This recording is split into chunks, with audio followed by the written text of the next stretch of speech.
গুনাহ দুনিয়াতেও কিছু অর্জন হয় না, ক্ষয় হয়, শুধু ক্ষয় হয়। জীবন যায়, যৌবন যায়, শরীর যায়, স্বাস্থ্য যায়, শরীরের সামর্থ্য যায়, যৌন শক্তি নষ্ট হয়ে যায়, সব কিছু অকেজ অপদার্থ ধ্বজভঙ্গ হইয়া শেষে হার্বাল কোম্পানির ওষুধ খায়, ফ্যান টানে ফ্যান। কোন আলেম, কোন মাদ্রাসার ছাত্র, আমি চ্যালেঞ্জ করলাম বেটা, জীবনে কোনোদিন যদি দেখাইতে পারো যে কেউ ফায়জামা টানছে ফিন্দার পরে আর কোনোদিন টানে নাই, কিন্তু লক্ষ লক্ষ যুবক আছে ফ্যান কেবল নিচের দিকে ফিরে যায়, কুদ্দুর পর টানে। ফ্যান টানো স্ক্যান বেটা, কোমর নাই, যৌবনের শক্তি নাই, শরীরের সক্ষমতা নাই, অপাত্রে নষ্ট করে দিছে, অপাত্রে নষ্ট করে দিছে। নইলে কোন আমরা জীবনে কোনোদিন ফায়জামা টানি, টিপতাম টানো মনে। আলহামদুলিল্লাহ, ঈমান আমাদেরকে ইজ্জত দিছে, কোরআন আমাদেরকে শক্তি দিয়েছে, আল্লাহ আমাদেরকে সাহায্য করেছে। আলহামদুলিল্লাহ, আলহামদুলিল্লাহ। কিভাবে বললে বুঝবে? আমি নিজেও বুঝি না। কেমনে বললে বুঝতো আমার ছেলেরা, আমার ভাইরা, আমার বন্ধুরা? বুঝি না আমি। সারাদিন কেমনে এরকম হয় জীবন ভাইয়া? একটা মুসলমানের ছেলের একবারও একটা ওয়াক্ত নামাজও পড়তে মন চায় না। এতগুলো মসজিদের মাইকের আজান শুনে তার কলিজার ভিতরে একটা নড়ে চড়ে না, কপালের মধ্যে একটা ভাঁজ পড়ে না, বিবেকের মধ্যে একটু দংশন অনুভূত হয় না যে আমি একটা মুসলমান, আমার সেজদা দেওয়া উচিত। হায় হায় হায় হায় হায়, কি জীবন রে বাপ! এই জীবনের সাথে রাস্তার কুকুরের কোনো পার্থক্য আছে কিনা? আমার মনে হয় না, আমার মনে হয় না। সেজদাবিহীন সে তো মানুষ না, যার কপালে সেজদা নাই সে তো মানুষ না। আল্লাহ তাকে মানুষ বলে নাই, আল্লাহ তাকে মানুষ বলে নাই, জানোয়ার বলছে। আল্লাহ তাকে জন্তু বলছে, জানোয়ার বলছে, কাল আনআম বলছে, আনআম বলছে। তোমাদের যাদের কপালে সেজদা নাই বাপ, তুমি মানুষ না, হাইওয়ান। ফজরের নামাজ না পড়ে তোমরা যারা ঘুমাও, রাস্তার কুত্তার সাথে তোমারে মিলায় দেখো, কোনো পার্থক্য মনে হয় না। হ্যাঁ হ্যাঁ, মিলায় দেখো। হাসি দিয়ে উড়াই দিও না, মজাক করে জিন্দিগি উড়াই দিও না। জীবনের শেষ আছে, যৌবনের সমাপ্তি আছে। 30 বছরে নিশ্চিত 60 বছরে রূপান্তর হবে, হবে কি না বলেন? প্রতি শনিবার রবিবার হয়নি, কথা বলেন না? প্রত্যেক রবিবার সোমবার হয় কি না বলেন? জানুয়ারি ফেব্রুয়ারি হয় কি না? তাহলে তোমার হায়াতেরও শেষ আছে, তোমার যৌবনেরও শেষ আছে, তোমার শক্তি সামর্থ্যেরও শেষ আছে। আমি তো প্রায় প্রতিদিন বলি, আজ থেকে 10 বছর আগে, 5 বছর আগে আমি বয়ান করতে গিয়ে নিজেই শক্তি অনুভব করতাম, আজ তো তা নাই। আজ মনে হয় হায়, বয়ান থেকে নাইমা ঠান্ডা ফ্রিজের আমি আস্তা 7 আপের বোতল আর আধা লিটার 1 লিটার খাইতাম, সেই আমি একটা আপেল, 1 পিস আপেল মুখে দিলেও আমার কাশি উঠে যায়। কোথায় গেল সেই শক্তি? কি বাপ, কোথায় গেল? হারিয়ে গেল। কোথায় সেই যৌবন? আমি তো বুড়া হই নাই এখনো, কিন্তু সেই শক্তি কোথায়? এজন্য দেখতে দেখতে ফুরায়া যাবে, দেখতে দেখতেই রাত ভোর হয়ে যাবে, দেখতে দেখতেই দিন অন্ধকার হয়ে যাবে। হ্যাঁ, এই শক্তি সামর্থ্য যৌবন, ওই চাচারে বলো, ও চাচাদেরকে বলো, চাচা আপনিও কি সবসময় এমন ছিলেন? বলবে না চাচা, বাতিজা তোমার মতো আমিও একদিন ছিলাম, তোমার মতো আমিও ছুটতাম, দৌড়াইতাম, ফুর্তি করতাম, হাঁটতাম। আজ বৃদ্ধের দুর্বলতা আমাকে অচল করে দিছে।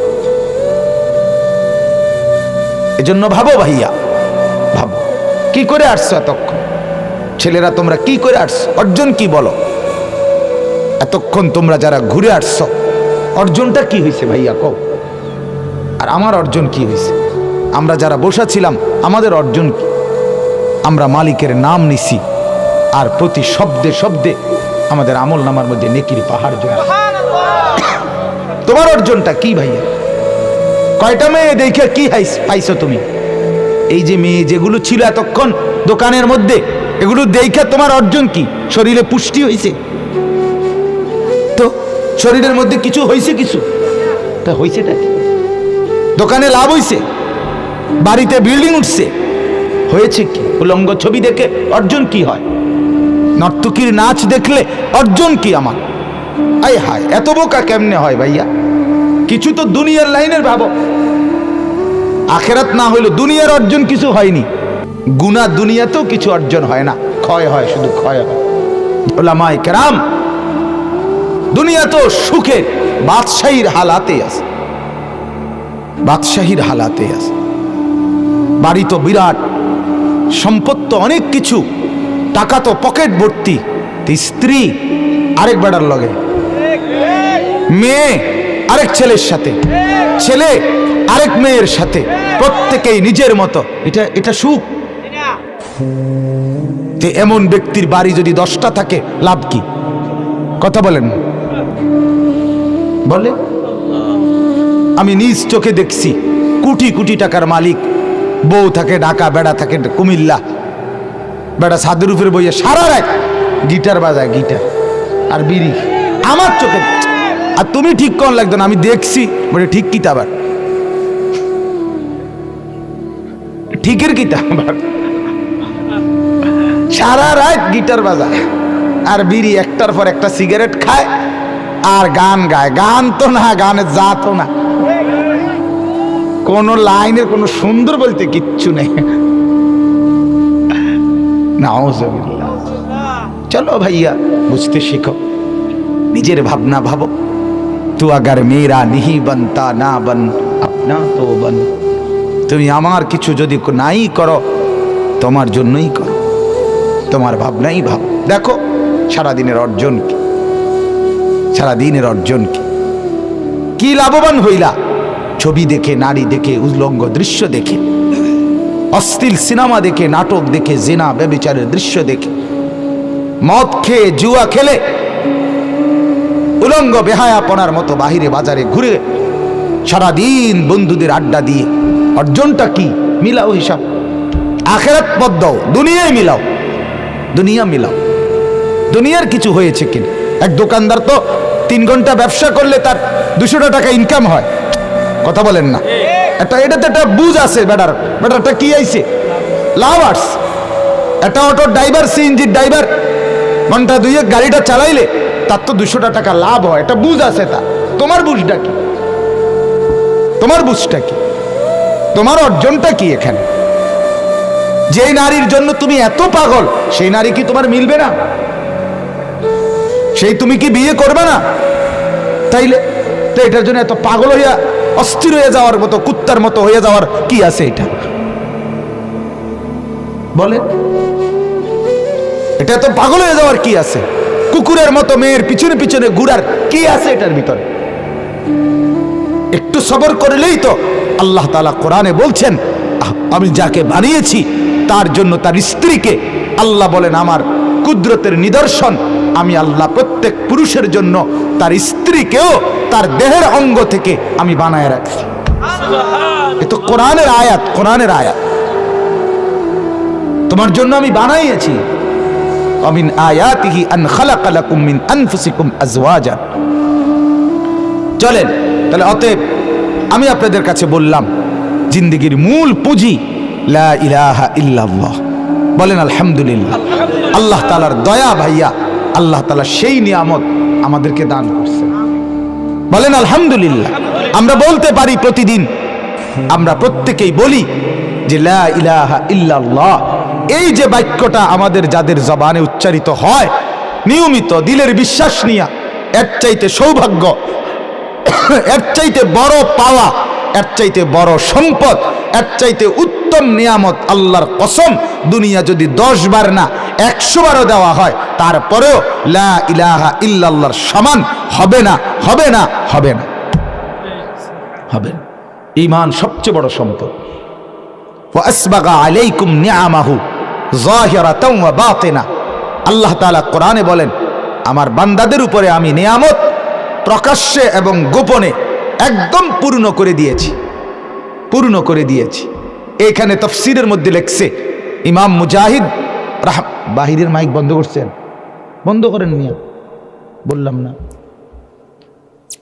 ইমাম মুজাহিদ রাহমাতুল্লাহ আলাইহি বললেন যে এই বাক্যের অর্থ হইল কওলু লা ইলাহা ইল্লাল্লাহ।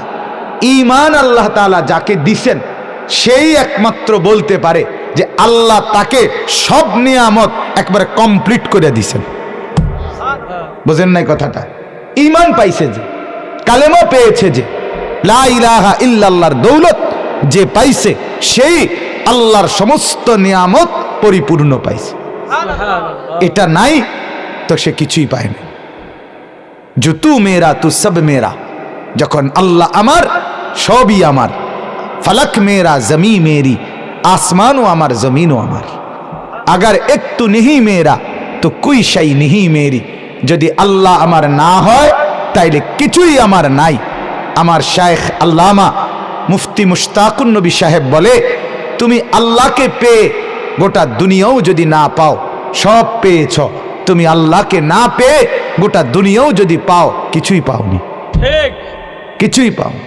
যে আল্লাহ হারা সে সর্বহারা, যে কালেমা হারা সে সর্বহারা, যে ঈমান হারা সে সর্বহারা। এজন্য সর্বশ্রেষ্ঠ পুঁজি আমাদের ঈমান। বলেন আলহামদুলিল্লাহ। এই ঈমানের এক কালেমা কুল কায়নাতের সর্বশ্রেষ্ঠ বাক্য, সর্বশ্রেষ্ঠ বাক্য। আমার বাপ শেষ, এবার দ্বিতীয় শেষ কথাটা, সেটা হলো আমাদের এই যে ঈমান, আমাদের এই কালেমা, এই কালেমার দুইটা অংশ।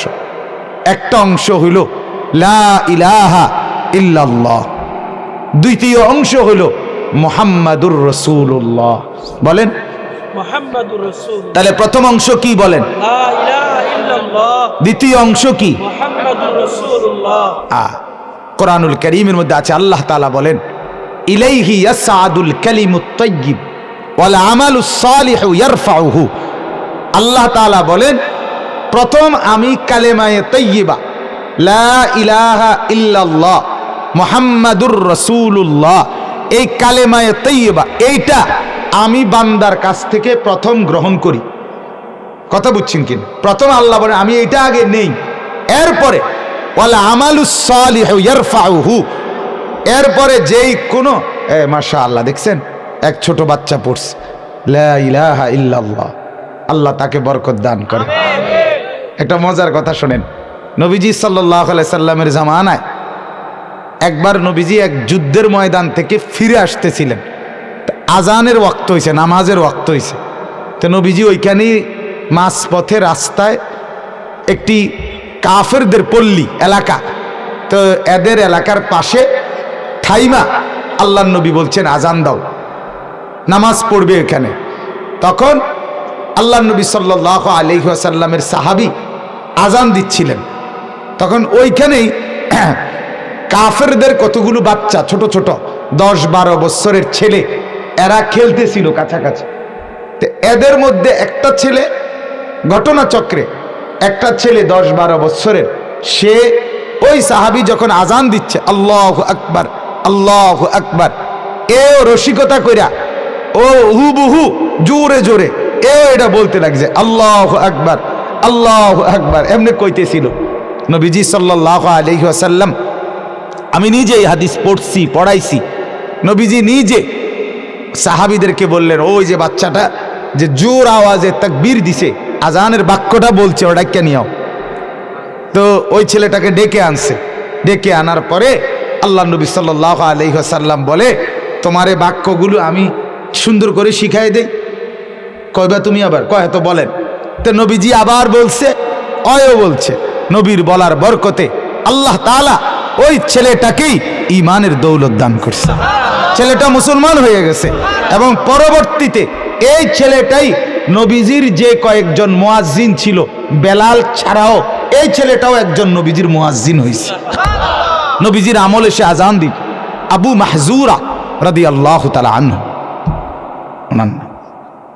এই জন্য মনে হলো ওই ছেলের লা ইলাহা ইল্লাল্লাহ শুইনা আল্লাহ তাআলা তো তাকেও ঈমানের এই বাক্য উচ্চারণ করার তৌফিক দান করছে। এত ছোট বাচ্চাকে আল্লাহ তাআলা উচ্চারণ করতে তো সুযোগ দিছে। কত কাফের বেঈমান হায়াতের 60 বছর পর্যন্ত কোনোদিন এই বাক্য উচ্চারণ করতে পারল না। কত পরিমাণ বঞ্চিত সে।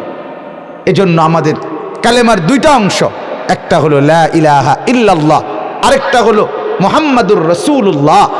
আল্লাহ তাআলা বলেন আমি এই কালেমায়ে তাইয়্যিব প্রথম আমি এটা নেই, এরপরে ওয়ালা আমালুস সালিহু ইয়ারফাউহু, এরপরে বান্দা ঈমান আইনা কালেমা পয়রা যত নেক আমল করবে সব নেক আমল এই ঈমানকে এই কালেমাকে উপরে উঠাইতে থাকবে, উঁচা করতে থাকবে, দামি বানাইতে থাকবে। এজন্য ঈমান সঠিক থাকা, কালেমা ঠিক থাকা, লা ইলাহা ইল্লাল্লাহ মুহাম্মাদুর রাসূলুল্লাহ, এইটা সঠিক থাকা। আপনি কালেমা বোঝেন কিনা, ঈমান বোঝেন কিনা, আকীদা বোঝেন কিনা, রাসূলুল্লাহর ব্যাপারে আপনার আকীদা কি হওয়া উচিত, আল্লাহর ব্যাপারে আপনার আকীদা কি হওয়া উচিত, নবীজির মর্যাদা আপনি কি বুঝা উচিত, নবীজির আপনার কাছে চাহিদা কি, আল্লাহ আপনার কাছে চান কি, লা ইলাহা ইল্লাল্লাহ আপনার কাছে কি দাবি করে, মুহাম্মাদুর রাসূলুল্লাহ আপনার কাছে কি দাবি করে, আল্লাহর কসম এটা বুঝা, এটা মানা, এটা জীবনে গ্রহণ করা, এর ভিত্তিতে আপনার সমস্ত নেক আমলের দাম বাড়া। এর ভিত্তিতে আপনার দাম বাড়বে, আমলের দাম বাড়বে। আপনার নামাজ, রোজা, হজ, যাকাত, জিকির, তেলাওয়াত, দান, সাদকা, ঈদ, কোরবানি, ওযু, গোসল, যা কিছু বলেন সব নেক আমলের দাম বাড়বে। সব নেক আমলের মধ্যে নাম্বার যোগ হবে আপনার লা ইলাহা ইল্লাল্লাহ মুহাম্মাদুর রাসূলুল্লাহ, এটা ঠিক কিনা এর ভিত্তিতে। এজন্য ঈমান, আল্লাহর প্রতি তাওহীদ এবং রাসূলুল্লাহর রিসালাত এটা পূর্ণ বুঝে নাও, খুব জরুরি। আমি এক কথাই শুধু বলি আপনাকে, একটা হলো আমাদের পাকিস্তানের একজন বড় বুজুর্গ আলেম হযরত মাওলানা তারেক জামিল সাহেব দামাত বারাকাতুহুম বলছেন এই কথা যে লা ইলাহা ইল্লাল্লাহ বান্দার অন্তরে, বান্দার দিলের ভিতরে গভীরভাবে রোপণ হবে, মুহাম্মাদুর রাসূলুল্লাহ ডালপালার মতো বান্দার সারা দেহে ছড়িয়ে পড়বে। এটা হলো মূল দাবি। অন্তরে মজবুত হবে, অন্তরে গাড়বে, শেকড়ের মতো আপনার গভীর নিচের দিকে যাবে, দিলের ভেতরে ঢুকবে লা ইলাহা ইল্লাল্লাহ আর মুহাম্মাদুর রাসূলুল্লাহ সারা দেহে আপনার ছড়িয়ে পড়বে। চুল দেখে প্রমাণ হবে এ মুহাম্মাদুর রাসূলুল্লাহর উম্মত, দাড়ি দেখে প্রমাণ হবে এ মুহাম্মাদুর রাসূলুল্লাহর উম্মত, হাঁটা চলা, কথাবার্তা, আচরণ, উচ্চারণ, লেবাস, পোশাক, আহার, নিদ্রা, টয়লেট, বাথরুম, সর্বকিছুতে যে রাসূলুল্লাহর সুন্নতকে মানবে, অনুসরণ করবে, আল্লাহর কসম তাহলেই প্রমাণ হবে আপনি মুহাম্মাদুর রাসূলুল্লাহ মেনেছেন, বুঝেছেন, এই কালেমা গ্রহণ করছেন। কথা বুঝছেন কিনা বলেন? তাইলে লা ইলাহা ইল্লাল্লাহ জমবে কোথায়? দিলে। বলেন না কোথায়? মুহাম্মাদুর রাসূলুল্লাহ প্রকাশিত হবে কোথায়? সারা অঙ্গে, সারা অঙ্গে, সারা দেহে। আল্লাহ তাআলা এই জন্য দিছেন। কেন মুহাম্মদকে দিছেন সাল্লাল্লাহু আলাইহি ওয়াসাল্লাম? কেন নবীকে দিলেন? কেন নবীকে? আপনি শুধু নবীর নাম উচ্চারণ করবেন আর আপনি নবীর নামে অনুষ্ঠান করবেন, আর আপনি শুধু নবীর নামে জিলাফি খাবেন, আপনি মাঝে মাঝে বিরিয়ানি খাবেন, মাঝে মাঝে খিচুড়ি খাবেন, এরপরে নবীর জায়গায় নবী, আমনের জায়গায় আমনে। এই জন্য মুহাম্মাদুর রাসূলুল্লাহ, এই জন্য কালেমা। আল্লাহর কসম না, না না না না না। আপনার মুখে বিড়ি, আপনার মুখে সিগারেট, আপনি মুহাম্মাদুর রাসূলুল্লাহ বোঝেন নাই। আপনার চেহারায় দাড়ি নাই, আপনি মুহাম্মাদুর রাসূলুল্লাহ বোঝেন নাই। আপনি হারাম উপার্জন করেন, সুদ, ঘুষ, মিথ্যা, চুরি, বাটপারি, এর ওজনে কম দেওয়া, আপনি মুহাম্মাদুর রাসূলুল্লাহ বোঝেন নাই। আপনার ঘরে আজকে 30 বছর টেলিভিশন চলে, নাচ গান, নর্তকীর ছবি, আপনার স্ত্রী, কন্যা, ছেলে মেয়ে, নাতি নাতনি দেখে, বিশ্বাস করেন আপনি মুহাম্মাদুর রাসূলুল্লাহ চেনেনও নাই, বোঝেনও নাই, মানেনও নাই। আপনি মিথ্যুক, আপনি মিথ্যুক। গায়ের জোরে নবী প্রেমিক দাবি করলে হয় না বাপ, গায়ের জোরে হয় না বাপ। রাসূলুল্লাহর আশেক, নবীর আশেক। আপনি স্পষ্ট করেন আপনি নবীর আশেক না জিলাফির আশেক, আপনি ক্লিয়ার করেন। আপনি আমার দলের দরকার নাই, না না, আপনি আমনের দলে থান, আপনি আমনের তরিকা লইয়াই থাকেন, কোনো অসুবিধা নাই। কিন্তু আপনি স্পষ্ট প্রমাণ করেন বিড়ি মুখে নবীর আশেক কেমনে হয়, আপনি বুঝাই দেন। কথা কোন একজন দাঁড়ায়, এখন কথা বলেন না, বলতে পারবেন একজন যে বিড়ি মুখে যে ব্যক্তি বিড়ি খায়, সিগারেট খায় সারা জীবন, সে নবীর আশেক, এটা কেমনে হবে? কথা বলেন, কিভাবে হবে? সে বুঝাই দেখ। সে তর্কের দরকার কি, কাজ্জার দরকার কি, হ্যাঁ মারামারির দরকার কি, সুন্নি ওয়াহাবির দরকার কি? তুমি নবীর প্রেমিক, বুঝাই দাও। দাড়িবিহীন চেহারা, ক্লিন শেভওয়ালা চেহারা, তুমি রসুলের প্রেমিক, এটা কোন যুক্তিতে আপনি বলেন? 30 বছরে আপনার জীবনে মেসওয়াক আপনার কপালে জোটে না, আপনি মেসওয়াক করেন না, আপনি রসুল প্রেমিক কিভাবে? কিভাবে বলেন, কিভাবে বলেন? বুঝতে শিখেন, অতএব বুঝতে শিখেন, আল্লাহকে ঠিকভাবে চেনেন, রাসূলুল্লাহ সাল্লাল্লাহু আলাইহি ওয়াসাল্লামকে অনুসরণের মাধ্যমে, ইত্তেবার মাধ্যমে মহব্বত করেন, তাইলে কালেমার হক আদায় হবে, তাইলে ঈমানের হক আদায় হবে। ঈমান কিন্তু দুইটা। ঈমান কয়টা? আল্লাহকে মেনে নেওয়া, রাসূলুল্লাহকে মেনে নেওয়া। দুটোটাই ঈমান কিনা বলেন না? দুটোটাই ঈমান, দুটোটাই। অতএব আল্লাহকে মানবেন আল্লাহ তাআলা যেভাবে বলেছেন, রাসূলুল্লাহকে মানবেন রাসূলুল্লাহ যেভাবে বলেছেন।